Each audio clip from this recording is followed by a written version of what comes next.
Well, even outside of As Above, you guys have done Quarantine, the Poughkeepsie tapes. I don't know if you guys have seen that. Amazing film. Again, I think that was the first time y'all dropped on my radar. And it's like, these guys seem messed up. I like that. That's a real fun one. You guys did Devil.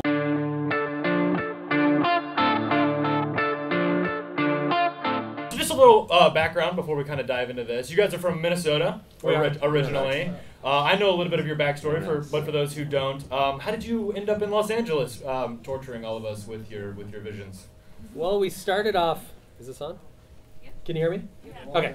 Yeah, we started off writing like really as kids. Like, you know, I'd start just writing stuff at night when we were in high school, and then bringing it across to his room because we went to this military school. It wasn't cool to, I was like writing poetry and all sorts of, it wasn't cool there. So, but I could show Drew anything, and then he'd start critiquing, and we'd start shifting things around, and that's sort of how we started. That's true. And Minnesota's incredibly cold, as you probably know. So it's very long winters. You got to do something to entertain yourself. This was back, pre-internet. The video games weren't very good back then. So we did a lot of, in-house creation of stories and things like that. Back when you got your entertainment from here. Exactly. Yeah. You had to really go for it. Yeah, Minnesota sort of breeds weirdos. It does. You got the Coen brothers, Bob Dylan, Terry Gilliam. Like, it's all these, there's a lot of weirdos that sort of, I think just those months indoors just sort of drive you nuts. Well, even outside of As Above, you guys have done Quarantine, the Poughkeepsie tapes. I don't know if you guys have seen that. Amazing film. Again, I think that was the first time y'all dropped on my radar. And it's like, these guys seem messed up. I like that. That's a real fun one. And you guys did Devil. So obviously, I think you guys have a pretty clear sort of vision on point of view. Point of view, I think, as we all know. How many of you guys are filmmakers, content creators, producers? Yes. Nice. Thank you so much. Great. You guys have a very clear vision of your point of view, and you're telling a lot of these stories with found footage. So kind of going into that, is that sort of a device that going into a project that you're going to be using, or does sort of the material lend itself to that? Well, I think one of our big fascinations is perspective. Even in Devil, which, it's not found footage or anything.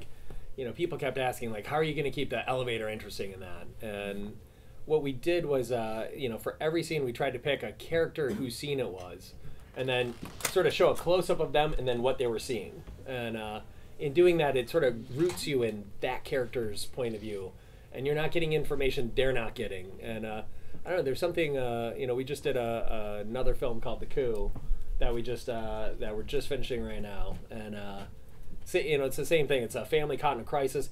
You're not getting any news, any information that they don't see, and we don't subtitle things if they're not understanding what's being said. It's experiential in the same way that a found footage movie is, but it's not bound by the same restraints that a found footage movie is. So we've always liked that stuff. We did Poughkeepsie tapes, and we shoot that in 2005, and that was kind of a faux documentary about found footage, and that back then, if you were making a movie like that, it was really important that you made it, try to be real almost, or we embraced the nonfiction or the fictional nature of it, but you had to really go for kind of a nonfiction feel. But now it feels like found footage, you can really kind of embrace a fictional nature. Audiences don't need to believe it's actually real; they just want it to feel real, and the performances to feel real, and it's really opened up, I think, in a lot of ways. For sure. Well, speaking of realism, you guys shot As Above, So Below in the real catacombs beneath Paris. We did. Bold. Yes, give it up for that. So while you have these characters running around and experiencing all this claustrophobia and stuff, how many crew did you have just directly behind, also dodging, low ceilings and bones? We had maybe 10 people sort of running. The walls were so thick, no walkies worked through them. Obviously no cell phones, no walkies. We kept saying we need some Kenyan marathon runner to just run the tunnels, go up and get shit and bring it back down. Cause, it was just you forget something up in the truck. It was a half an hour turnaround.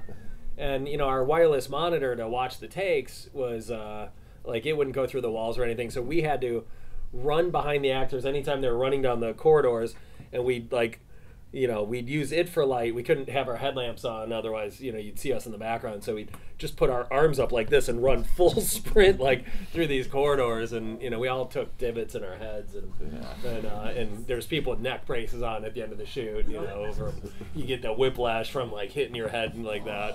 I mean, it was. Hopefully, I have good insurance.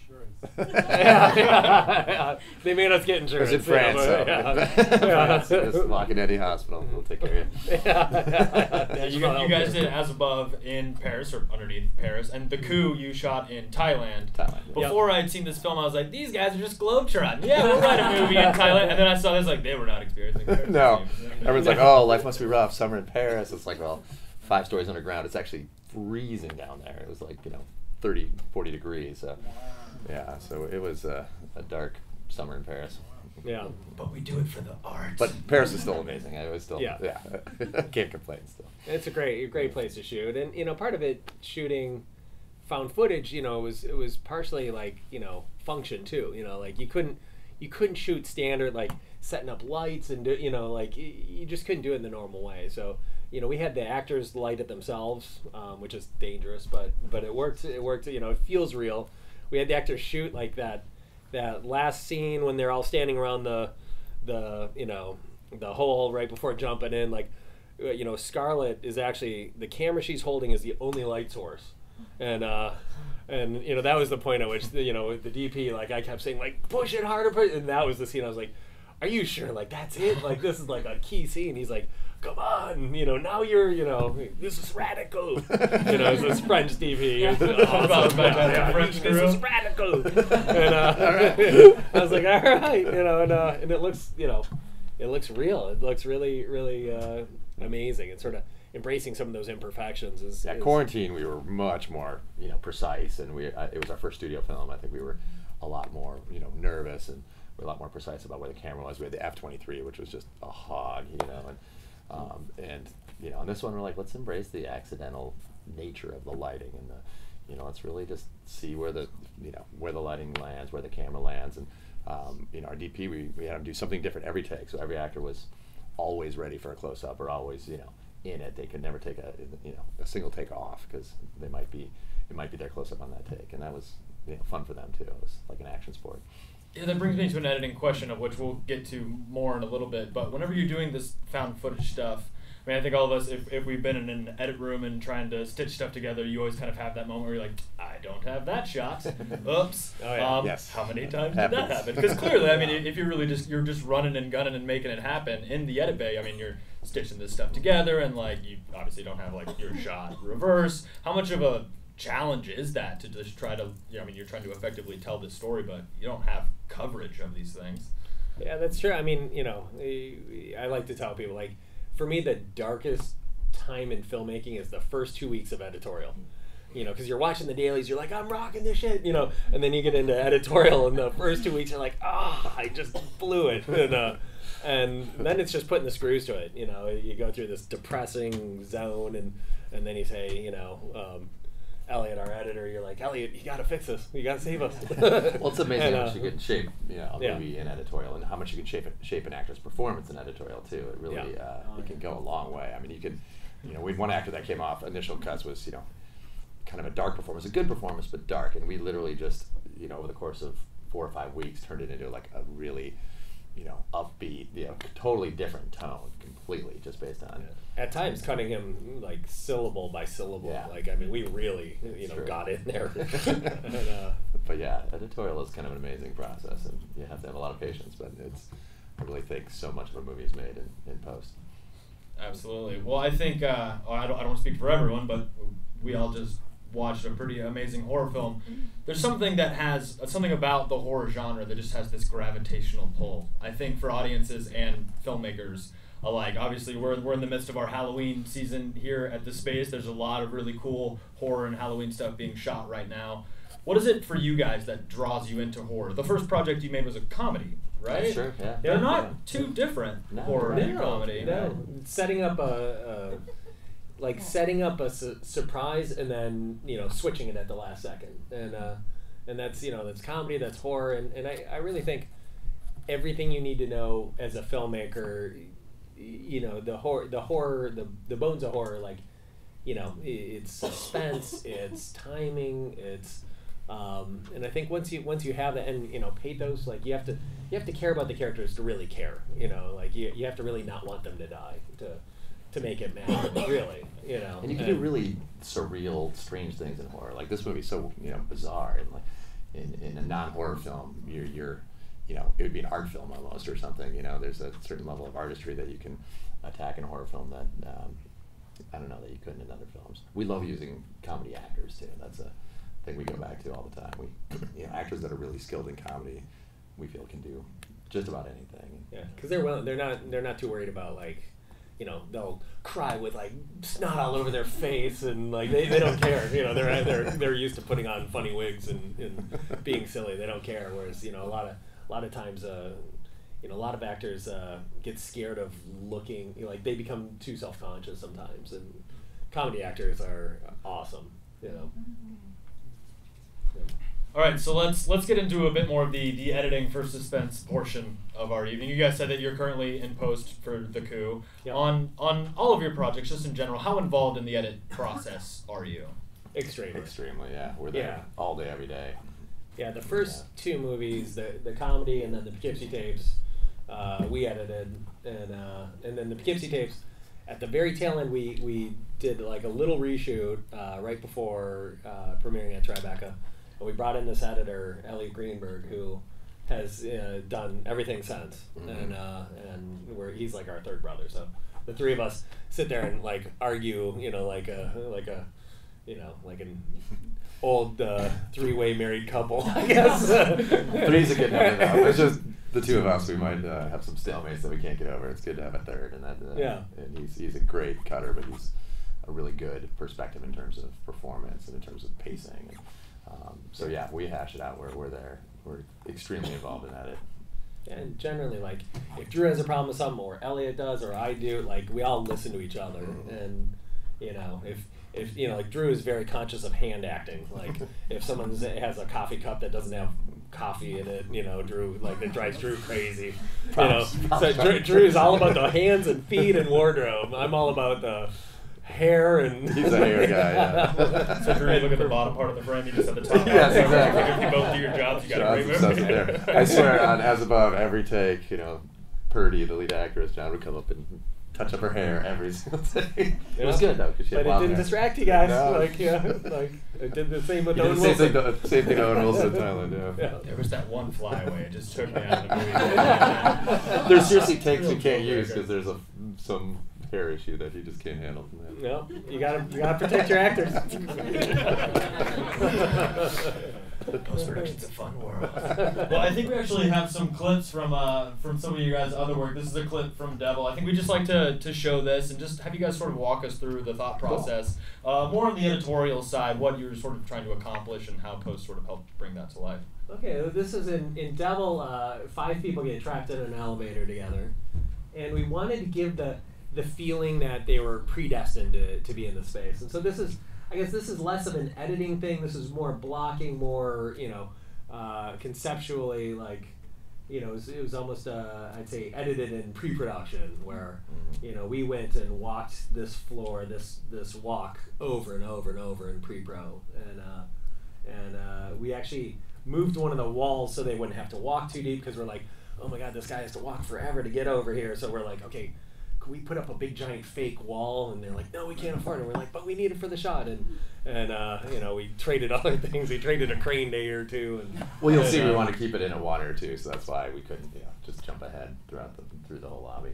So if you want to, I was gonna say the one editorial thing I'll mention though is when we end up in the elevator, one thing we decided to do in pre-production was to make every scene in the elevator one character's scene. So, you know, that was part of the challenge of this movie. Is how do you make every elevator scene, and there's a lot over the course of the movie, how do you make it continue to feel new and different? And so every character every scene we pick one character and it's their scene, and we come in and we shoot them on a single, and then we cut to their point of view of the others in the elevator. So at the end of this clip, you'll see we kind of come in right to the salesman played by Jeffrey Wren, and it's his scene in the elevator on this one. And I gotta say too, as far as like if you shoot perspective, if you keep it subjective and shoot perspectives, it really limits the coverage you do, and I find that like, that helps you get through your days a lot quicker, just from a practical standpoint. But it in keeping it finite, like it keeps the actors from getting beat down if if you're not doing like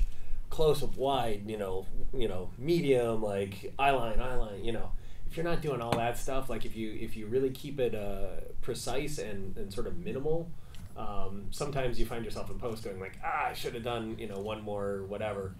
But I don't know. There's a freedom to that can be really nice. Yeah, right on. Well, let's check it out. So they told us you can't do a steady cam looking straight up, but we found a way. So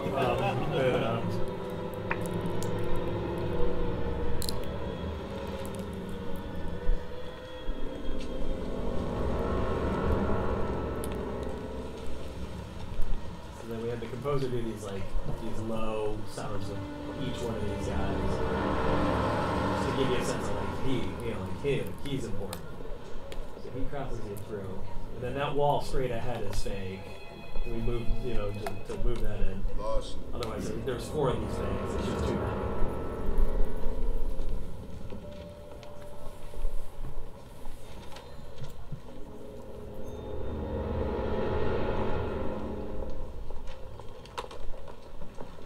Hey, lady, you got to sign in. Oh, where's Ramsey? He knows me. Ramsey's out sick. You got me, and that means you got to sign in.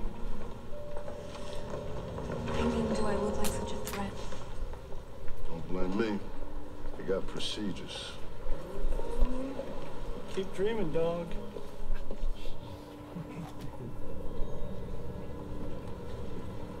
You got to cover the sign-in.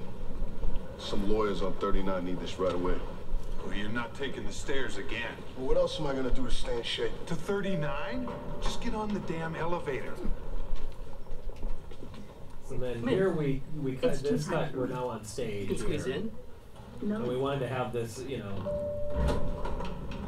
here, this oneer. So we, our Steadicam operator was in a giant green leotard, which was endlessly fun. 6'6". He was 6'6", this huge guy, like dressed like a giant green Smurf, which was awesome. And Hold, please. we initially had the oneer come all the way in and connect, but it was just too long. 42. We got to the toilet, like, Back. like a minute too long. Let's see this I can do. Hold that. I'm sorry. just to get that feeling of like an ominous presence Thanks for slowly your help. coming in Don't mention it. into the elevator with them.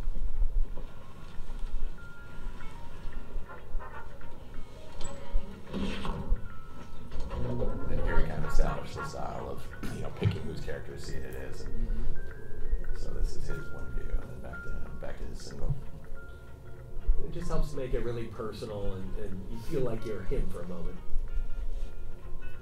Being a pervert. pretty reasonable pervert. Yeah. Well, fairness.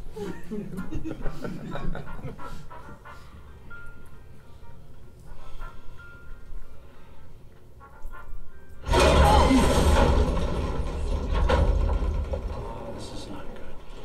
And for that, we actually built this elevator, and we wanted the lines in the wood to be vertical, because that gives you a sense of, usually they do the wood lines are horizontal because it gives you a sense of grounding, but the vertical lines give you a sense of like unease, like you don't have footing. And we actually built one of these elevators. We got this big thing that would allow us to drop it a couple feet to really give that, and then we realized we're gonna hurt someone if we do that. So we just said, okay, let's try one. We just shake everything and add a sound, and they did a really good job. Really sold it. Probably didn't need the real bounce, yeah. Yeah. Overkill.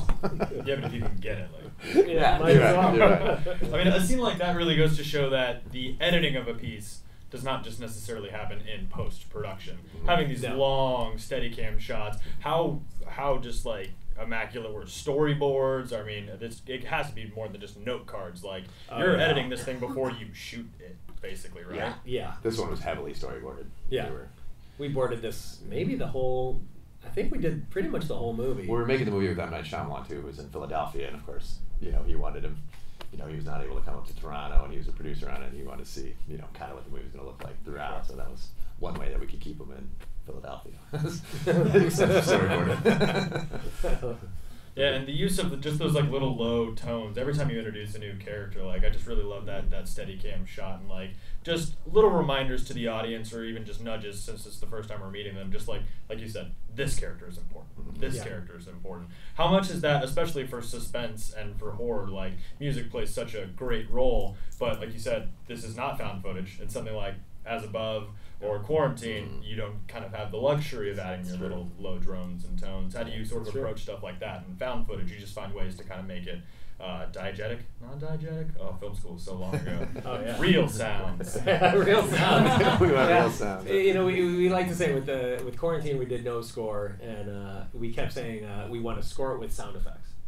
And you know, when they come into the building, they hear like, what's that? Whoa, what is that? And he's like, oh, the heater is broken, or you know, like we do a number of things to justify like all kinds of weird creaks and sounds and things, and as it goes, it gets more and more kind of hellish in Quarantine, and we have helicopters going around, and you know, sirens in the distance, and you know, things like that sort of amp it up. With As Above, I mean, the soundscape on that is those guys just rocked it. It's, you know, it's everything from the rock creaking. We tried to always frame in the ceiling, because there's something about having, you know, 5 stories of rock over your head that's really unnerving. And yes, you guys made it serious. And then to hear the little cracks and stuff just keeps your unconscious aware of that. And As Above, it was, you know, it has a supernatural element, so it allowed us to, you know, bring in some kind of musical elements, or the choir, and bring that back in, and the horns, and the horns, like low bassy horns. So we could add some, you know, some kind of that deep bass to it. But Quarantine, we just went naked. That one was a lot harder. We had to really work the sound design to make sure we weren't, you know, losing any tension based on no score. And it seems like you guys also put a lot of impetus on the pacing of your projects. I mean, a lot of things kind of fall into the trap of sort of like, it's a very constant pace throughout. And it seems like, especially Quarantine and As Above, like you maybe start at 15 miles an hour, but by the end of the film you're at 115 miles an hour.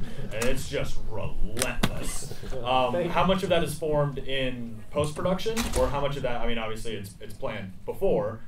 You write scripts before you shoot them. But, I mean, just like kind of putting the pedal to the metal on that, how far do you think is too far? Were there versions of the cut where you're like, it's too bananas? Or is it always just kind of like that sweet spot? I think you have to put it in front of an audience until you really know where it's too slow, where it's too fast. I mean, you think you know in post, and you think you know even before you shoot the movie, and then inevitably, once you put it in front of an audience, you know, there's certain zones where you don't even need to hear the feedback yet. You can just feel it in the room. Like, this section's too slow. We gotta pick it up. I mean, it's really just sitting with people and watching it really makes a huge difference. Yeah, we like to say that first audience you show it to is like, it's kind of your sacrifice, your sacrificial audience. You have to put like, you know, 50 people in a room just to see it yourself and go, oh God, that's, you know, we have 30 minutes up top we don't need, you know, and you know. It always gets shorter, you know, it's, you know, we're always about 20 minutes shorter at the end of the day than we were in the first cut. And, you know, we like to joke our director's cut we'd be the only filmmakers that would have a shorter director's cut. And we just always stop. We can't stop. We can't stop. Like, oh, there's 2 seconds there we can lose, and you know, but part of it has to register. It has to, you know, the beats have to be clear and delineated.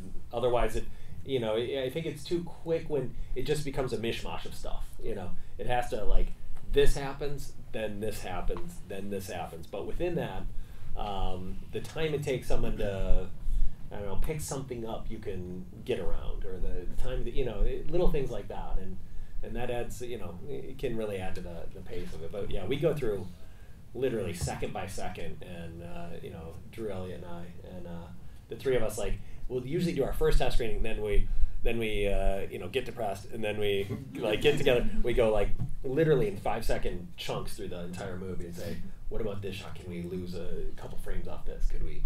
And we just pick at it until it feels like it has a really good momentum. And you've got, I think there's moments too where you really need to know when to allow yourself to slow down. We have a scene in The Coup where, you know, all this crazy shit's happening, and, you know, in the lobby of the hotel, people are getting shot, and Owen Wilson gets on an elevator, and we ride the elevator up with him, like a full 8 floors till he gets to, you know, the room where his family is, and it's this, you know, you want the elevator to speed up. You're in full sprint mode, and we thought for sure when we cut the movie that, you know, when we sell it to a distributor, they're going to make us, you know, nip out most of that elevator ride, and we just dug our heels in on it, and everybody loves that scene. It's just this, like, it's so tense because it won't speed up, and everything else around it is moving 100 miles an hour, but then you just put the brakes on completely, and that really works too. Yeah, I think we have another clip, if we can get that queued up. This guy is also from Devil. Is there any setup for this one, or do you just want to dive in? I'd say no real setup necessary, other than this one is the young woman's scene. We named all our characters, you know, by the security guard, the salesman, the young woman, the old woman, and the mechanic, because they don't know each other, and they don't have names. So this one's the young woman scene. The lights have gone off once already, and she got cut in the back, so we know when the lights are going off that something bad could happen.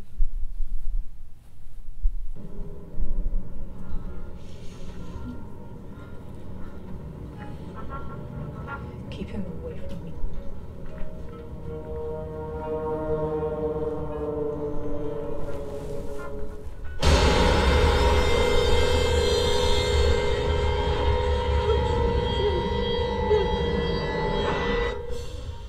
Must be working on the power again. Geniuses have done a bang-up job so far.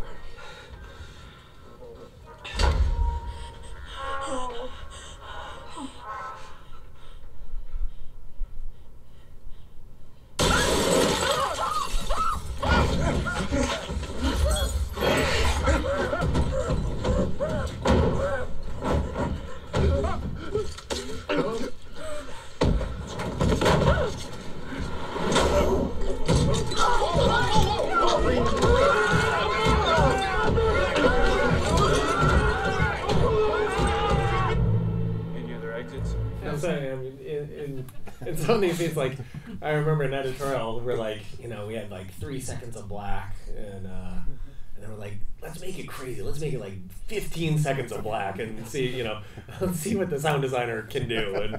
And then we just kept sending it back, and you know, so much of horror is what you don't see, and I think that's one of the things found footage, like, part of the reason that, you know, that kind of subgenre works is you can justify not seeing so much, and so, you know, the darkness, you know, just playing the darkness, playing and just letting the audience sit in the dark in the theater.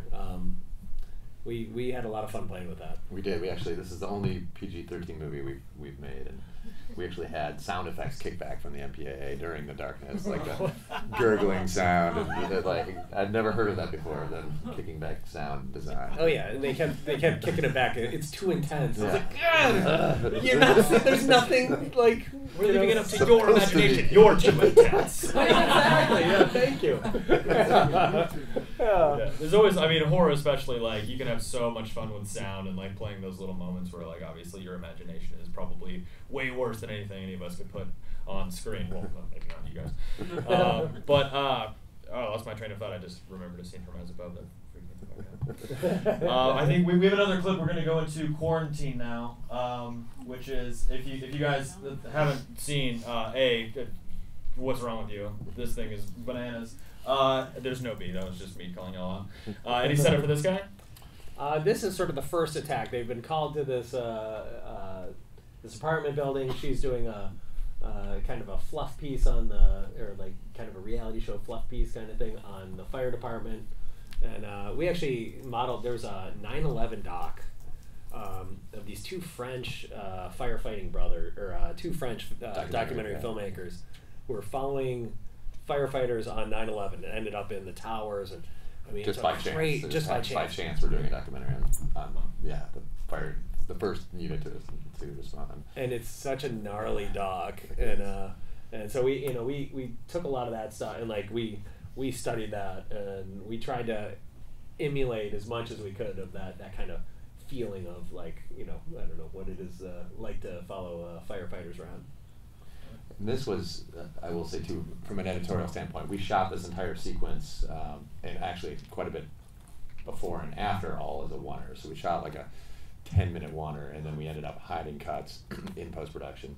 quite a few cuts in the sequence, so it ends up being a combination of many takes. But for blocking purposes, and we wanted it to play as a oneer and to shoot it as a oneer. Yeah, we wanted the film to feel like there's no cuts except when the camera turns off, and we really wanted to and now now in found footage they just do the little nips everywhere, and that's part of the vernacular now, and so that's it's a lot easier to do than doing but we were doing 5 or 6 minute long oneers pretty much every day, and we told the studio don't stress if we haven't shot anything by noon. Or by lunch. They stress every day. And we told them that, and then every day at lunch they'd be like, "Why haven't you shot anything?" We're like, "We're rehearsing. We'll get it." We kept getting our days, but yeah. We had one 12-page day, which is great. It never happens in studio. Yeah. Found footage, you can do that. Yeah. You can't in not found footage. Unless it's talking, people talking or something. Well, let's take a look. She must have the doors. I'm going to do an intro, okay, here? Yeah, you're good. Okay. We're standing outside an elderly woman's apartment. Neighbors heard screams and called 911. The fire department's about to begin the rescue process. Police say that she lives alone. She's not very social. I need you to get back. Ma'am, we're the police. So the sounds of We're these here to help you. kind of infected people, we Ma'am. blended their Can you hear vocals us? with what was it, pigs and monkeys and baboons and all No kinds need of to worry, Mrs. Espinosa. We're here to help you. Okay, ma'am. It's okay. It's all right. Everything's gonna be fine. This movie was a crash course for us on how to Right here, ma'am. It's okay. Ma'am? Jesus. London man. Ma'am, we're the police. We're here to help you.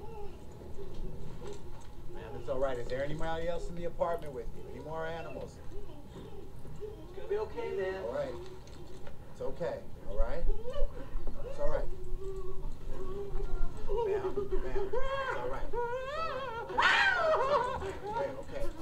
All right. All right. Are you hurt? All right. Are you hurt? Okay. We're gonna get you some medical help. Okay. Okay. Oh no. Are you okay? Are you okay, ma'am? Okay. You're gonna be okay. You're gonna be okay. All right? Okay. Just relax. Just calm down. Give us some room. Gloves on, Danny. Where's that blood coming from? Hey, Chief, we're gonna need an ambulance here. Mrs. Espinosa, it's all gonna be So a all big right. part of the trick of quarantine I just too is need you to keeping- calm down, okay? If you have too long a chance to stare at it stops being scary pretty quick. So hiding having the shooting shadows, camera has to move back. All right, let's just clear space. Danny, get everybody out of here. Back it until up, the please, ambulance gets please. here.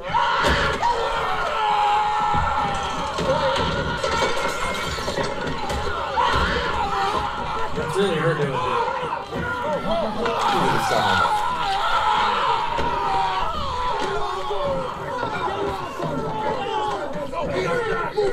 We are waiting for the ambulance. All right, see the ambulance here. We have to get him downstairs. All right, come on. Down the door. Okay. Come on, guys. And I was all about the light moving there, her banging the light. And Let's go. keeps it sort of strobe light. One was actually digs that with his head on purpose. Take after take. This is my favorite hidden gun right here. Right Right there. there. That's a hidden gun. Can't see. Human tape, everything. Yeah, you know you can hide them. Everybody knows you can hide them in whip pants. So if you pause here for 1 second, I'll tell you a little story here. Our plan was to have them set this bloody guy down right here at the bottom of the stairs, and this was our day one. We shot in the firehouse. This was day one, day two, day one on stage, and so this is like our first studio movie. We had done the Poughkeepsie tapes and the dry spell, but those were really small movies, and then this was like we built this whole apartment complex, and it was like a studio thing, and it was terrifying. And so day one, they were gonna put this guy right there. And they're like, I wouldn't put him here. That's right in the way. I'd put him over there. And then all the actors agreed with each other, and suddenly they're moving the guy over at this other spot. And then the producers, like, all these producers started swarming me, like, wait, I thought you were there, And it was such a clusterfuck. Like, I got eaten alive this day. And it was like, I remember talking to Drew in the parking lot, like, I don't know if I want to do this the rest of my life, And, after like 12 years of struggling to get to that moment, I was like, oh, I hurt so bad. We had a very demoralized director that day. Day one was like, all joy, and then day two was day two. Yeah, day one we shot 12 pages. Day two was like, I quit, and Drew went to all the producers and was like, okay, from now on, like, you all go to me, you talk to me, and well, usually so Drew sort of built a bubble around me, which I deeply appreciate. Well, usually you're, when dealing with actors, you're dealing with 2 or something in any given scene, 2 or 3 or 4, but here you had about 10 in a really echoey building. They all wanted, attention every take, because we were shooting these long, oneers that were very intentionally blocked out, and it was just this like, it was just chaos between takes, and it was awful. And I had little video villages. I had them set up in, like, there'd be like a hole in the wall, and I'd have one set up there and one set up there. So I'd do 1 or 2 takes at this one, and then the producers would find me, and then I'd do 1 or 2 up there. Like, it was just the most horrible day. And the actors just ate me alive. They're like, I don't believe my motivation. I'd be over there. And so day 2, I was like, okay, from now on, I had plans, of the stage. I had the art department give me plans of the stage. And I said, okay, I'm going to do this like a football coach. I'm like, and then next day I was like, okay, you cross over there and you do this, and then you do and I had it so buttoned out, no one had a chance to. I came in the next day like just like a freight train, and thank God they started listening. We shot this movie chronologically too, which is unusual. You don't usually get to do that, and because it was all in one location, and it made sense to do it that way. And I kept reminding John early, like, don't worry, like, by day 5 we start killing them off. They'll get fewer and fewer. In the herd. You order in which you kill them off, depend on who was like, I'm not supposed to be in the back, but what if I just get a little rewrite? Yeah, but part of it, like, I learned a valuable thing too. If you don't give, like, even if it's just like this much between takes, like, even if it's that much, like, you got to check in with every actor between every take, or they start creating problems, right? And it's just not, everyone needs validation, like we all do, like. And a lot of actors don't seem like they need it, but it just, like you said, you need to check in with them, every actor, every take. It's true. Yeah, it's funny. I was actually, before the coup, we hadn't worked with like big stars until the coup, which was like Pierce Brosnan and Owen Wilson and like stars, and my brother-in-law had done The Perks of Being a Wallflower, so he'd worked with a couple stars, and I took him out to lunch. I was like, okay, what do you do? And he was like, he said, well, everyone says actors are like children, but who doesn't love children? They're temperamental, and they throw tantrums, and and I don't know. There's something about that really I don't know.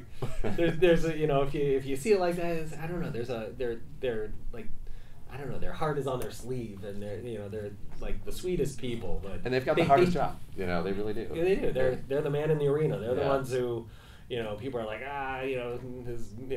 he looks stupid. we can sort of hide behind them a little bit. No, it's true. It's we say that with all love for any actors in the room. It's the hardest job. It really is, and they have to really bear it all every take. We have to, we can hide behind the camera a little bit, and we have to stand behind our work, but it's not us up there. It's a tough job. Yep. All right, so I think we have one last clip from Quarantine.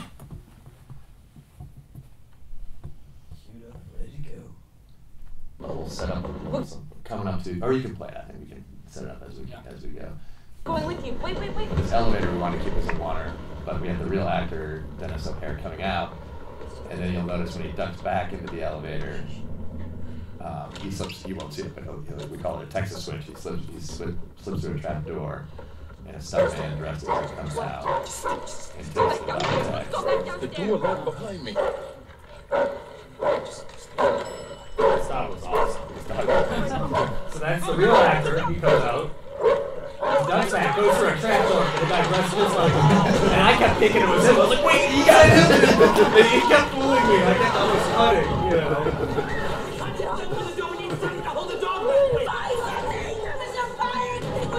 one of our sort of running gags is the Poughkeepsie tapes. For those of you who've seen it, Cheryl Dempsey is my wife, or Stacey Schwatsky, who plays Cheryl Dempsey, and so we've since killed her in every film. And As Above, there just wasn't. You just couldn't populate it because you're down underground. But we killed her twice in the cave. Yeah, it's a big point. So we kill her in every movie. She's kind of our Kenny, we like to say.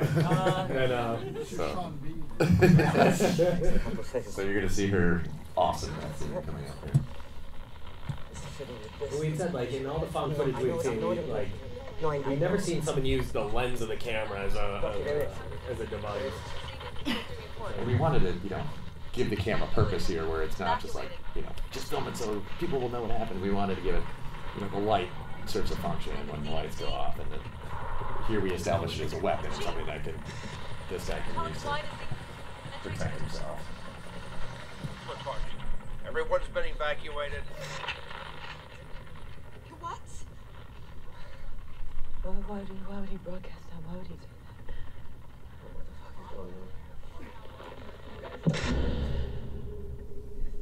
What happened? How was that? Oh, Jesus Christ, Jesus Christ.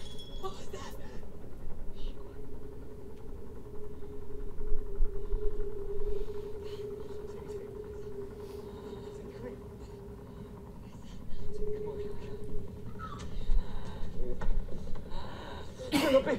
Stay with me, baby!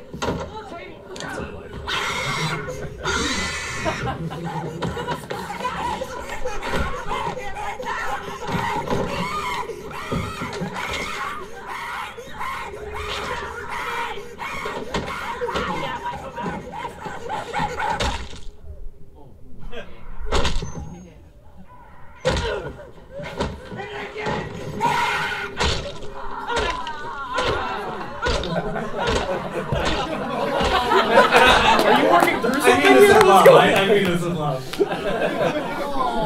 few more hits there. Yeah. But this is actually a really good lesson too. She was doing such a good job, and we had to take, and I was like, let's just do one more for safety. And I forget, it's a stunt. It's not a huge stunt. It looks like the face bag, but pushing her back onto the couch, But then she twisted her arm or something when she got pushed back on the couch, and she started crying, was trying to hide the fact that she was crying, and I just it was the most horrible I didn't need another take. When doing stunts to do, I mean, she didn't hurt herself. It was just more embarrassment, but. I felt she knows how to take a fall. We didn't. It's true though. Even if it's a a light stunt, just go down the couch. If you don't need it, you don't need it. I think we learned a lot on quarantine. But I gotta say, my favorite still from the set photography on this movie is his wife Stacy. Some of these we had her face cast in various stages of crushing. But we have a great photo of her making out with her her own crushed face. Awesome photo. How many in the impacts? How many different takes or stitches of cuts is in there? Or is that all just kind of one? We had 3 levels of face crush. One of the biggest visual effects we did was actually we realized in all the face bashing his shoes shoe untied and retied 5 times. So Drew was that drove Drew crazy. So we had to get visual effects to tie his shoes. Just to get him to stop.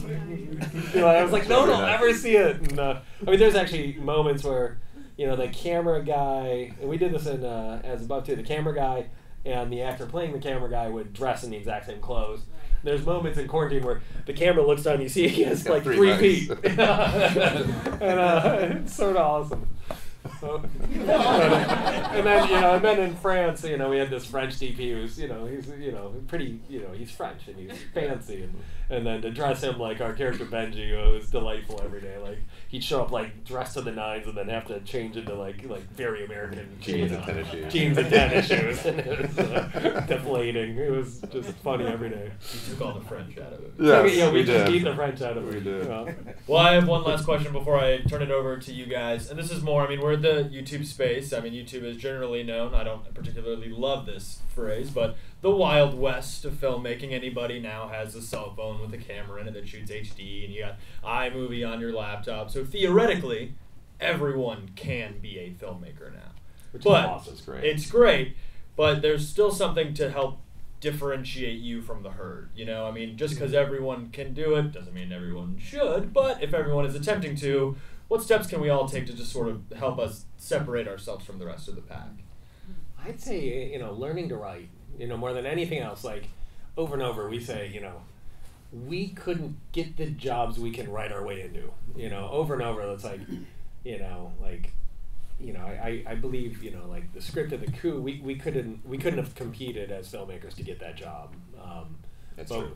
But we could write that, and a number of projects we've come on to were, that we haven't, written. We're sort of a mess, and we were able to come in and shape it and give it some form, and that's, I remember in film school, people like, I was always off writing, and that was sort of my, that was my thing, and people would be like, why are you spending all this time writing? Like, you just buy scripts, and it doesn't really work that way, like by the time it trickles down to us, it's been passed by, a lot of people, and it's usually broken if it gets to us. I'd also say too, when you're doing, our first movie was $30,000, which, back then, this is before, equipment was so affordable and everything too. So $30,000 was nothing. And then, making a film like that, you have to spend a lot of time in post because you're doing everything yourself, and you can't afford professionals to, to add to your team. And so I think a lot of people doing, really kind of more DIY filmmaking today, the technology is all there. The cameras are here. You can get access to a Red Epic. You can get access to great equipment. But you really do need to spend the time in post, and you really do need to just keep editing and keep layering and sound design and find a great composer. And you can get composers for really reasonable numbers now. Like, everything's come down. Visual effects has come way down. It's, but you need to spend the time. You need to, it's fun to shoot. It's not always fun to spend a year in post-production, but that.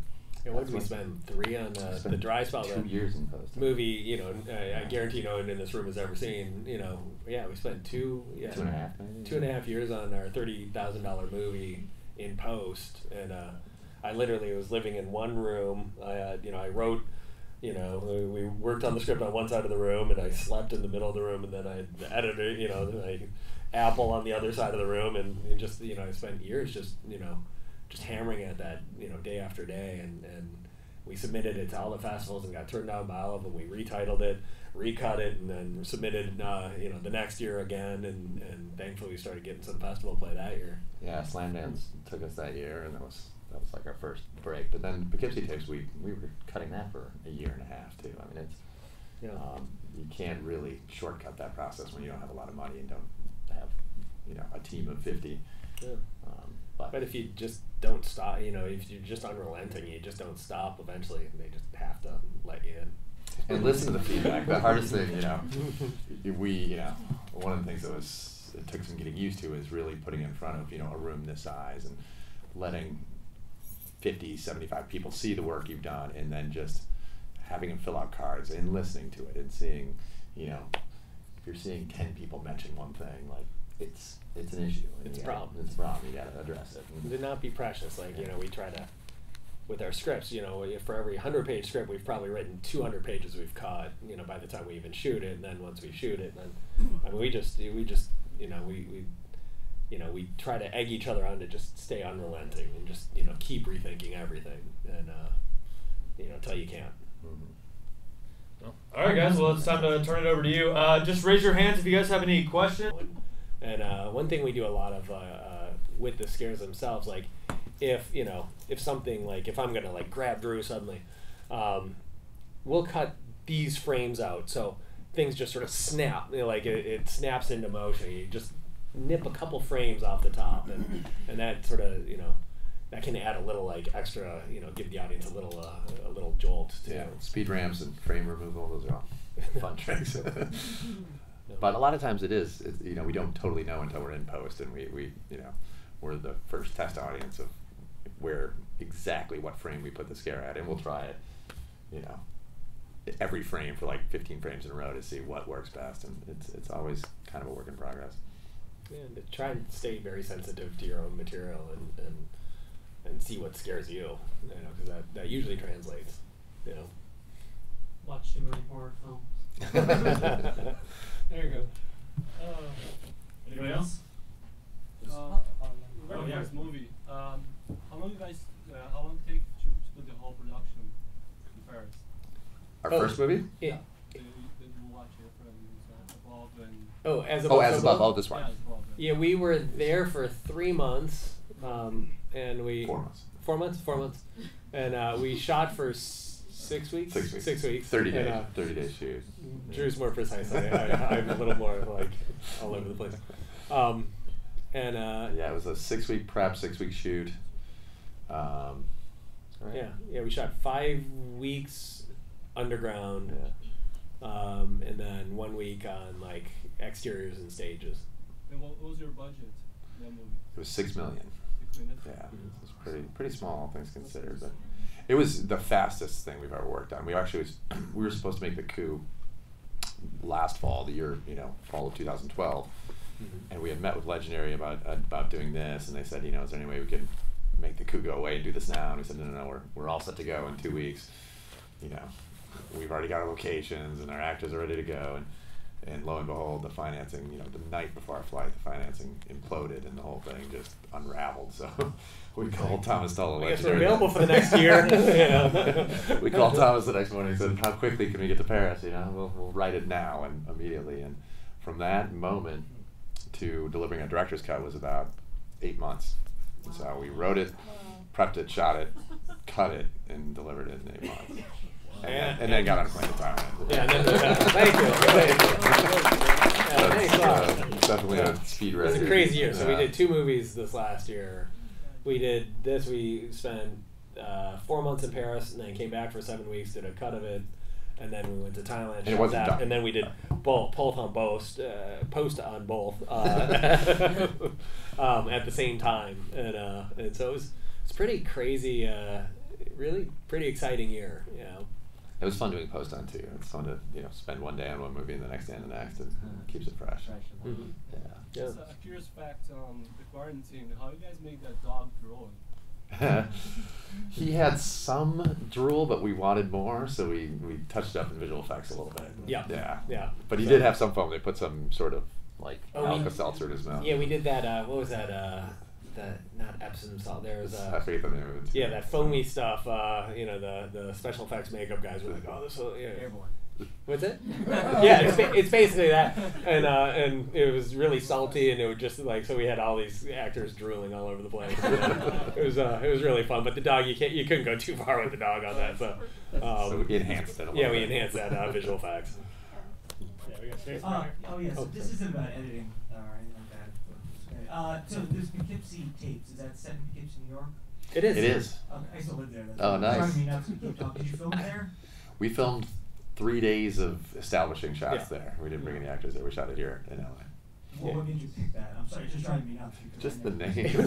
Nobody's been working on it so many times in the course of when we came up with the idea, we were like sitting at lunch, and I sort of like rapid fire like ideas at Drew, like, what if we did this? What if we did this? And Drew's like, no, you know. And then I was like, what if we did like a fake documentary on a serial killer's home movies? Drew's like, what did you say? Drew's like, whoa, let's, you know, like we were comedy guys at that point. Drew's like, dude, drop everything, let's do that. And I was like, we could call it the Poughkeepsie tapes, you know. And we had never been, neither of us had ever been, or knew nothing about Poughkeepsie. And thank God. You're just shitting on where I live. No, it was sight unseen. It was sight unseen. We had no impression. Well, then everyone thought it was about Kendall Francois, who was a real serial killer in Poughkeepsie, who murdered a bunch of prostitutes. Yeah, and then he buried all these dead people under dirty laundry in their house. Yeah, and he was living with his family. He was living with his parents, and they that's never. Nasty. Yeah, that's a crazy story. But that's her immortalizing it. No problem. One of my friends used to always, when we were working on the movie, he always he's like, "How's Ypsilanti tapes going?" The only other city that you'd mistake for Poughkeepsie. Yeah, I don't know. Sorry. Better than Ohio. Hey guys, well, first of all, thank you for being here with us. And absolutely. Thank you. My name is Gabriel Sos. I'm an Gabriel. actor, so thank you guys for giving us, the proper praise between takes. Just a little bit of confidence, even if we seem like we don't need it.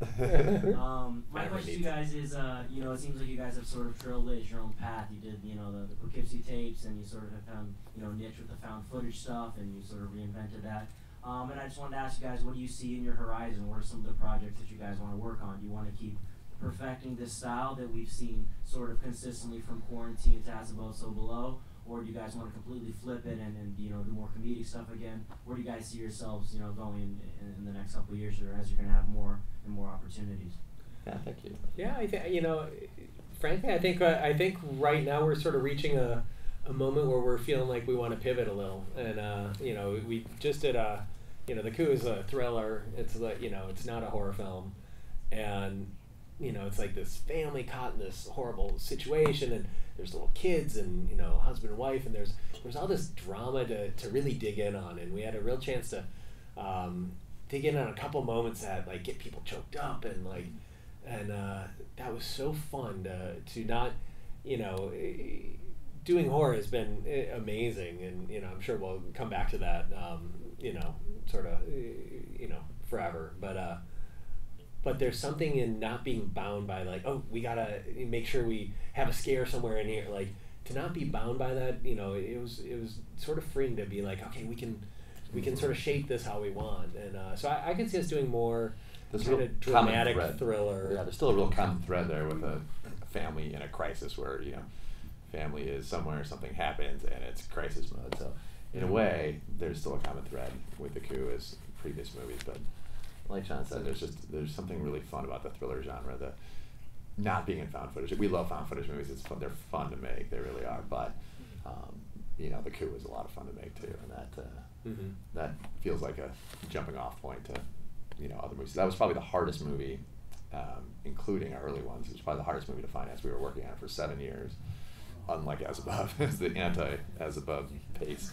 Yeah. It fell apart 5 times, and we just wouldn't let it go. And we finally made it for less than half of what we were originally going to make it for, and that was a real exercise in persistence and keeping the actor. Like our financing would fall apart again, and we'd be like, "Please stick with us." And Owen would be like, "Okay, cool," and Pierce would drop out. Yeah. And then we'd be like, "You gotta do a Pierce," We'd slowly bring him back on. Yeah. I was like, "Call me when you have the money." Okay. Pierce was like, "See ya." Yeah, we had to talk Pierce back into the movie 9 times.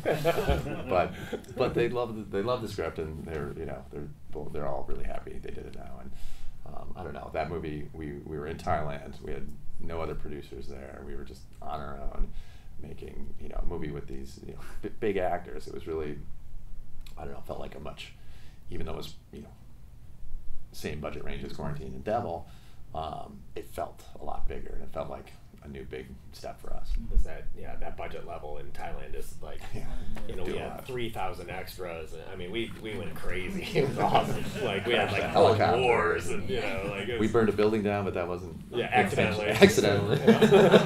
But it didn't hold production. We just kept shooting the next day. So yeah, Thailand's awesome. Thank you guys. Absolutely, thank you. Pass the mic back to you, that gray hoodie there. We have time for one more question, so this is it. My name's Steven.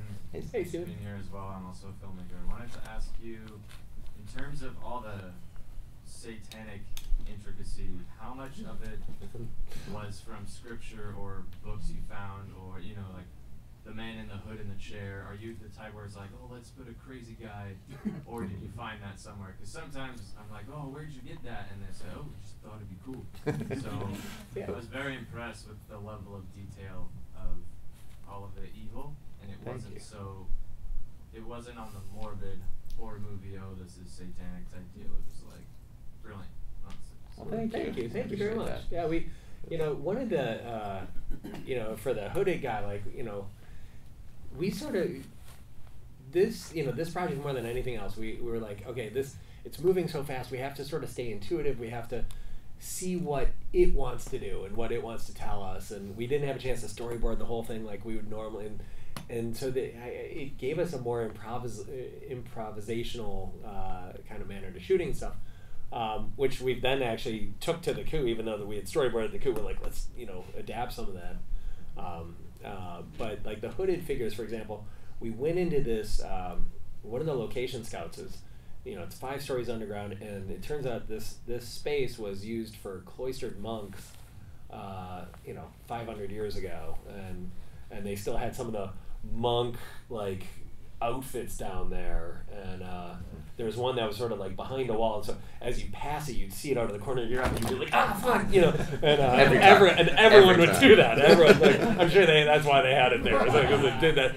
And then as we went to the museum that had Flamel's tombstone, and they had all this like display of all these funeral rite things, and it had all these same monks there too, and we just kept seeing that as we were sort of going down the rabbit hole, and so yeah, we did alchemy tours of Paris. We did, we really tried to really get to know this world really well, and yeah, the Flamel stuff we really researched the hell out of it and really tried to keep that very accurate to the myth of Nicolas Flamel.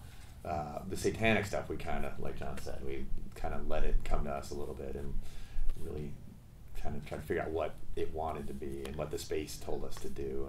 And we didn't want to do monsters. We didn't want to do like, We decided we didn't want it to be a huge jump scare. I mean, there's a few jump scares for sure, but we didn't want it to just be jump scare, jump scare, jump scare. And we wanted it to be the space is haunted, the space is reading your mind, the space. We wanted to make it about the atmosphere more than about, boo scares. Mm-hmm. Well, it worked very well. Well, thank you so much. You guys. Really appreciate you guys coming out. Thank you guys one more time for the Dowdle brothers. Thank you guys so much for coming out. I think the longer you can lead up to it without it getting boring, the better. And there's a natural rhythm to things, like where if you expect it to happen on the beat, you got to do it right before the beat. You got to sort of set a pace and then break that pace.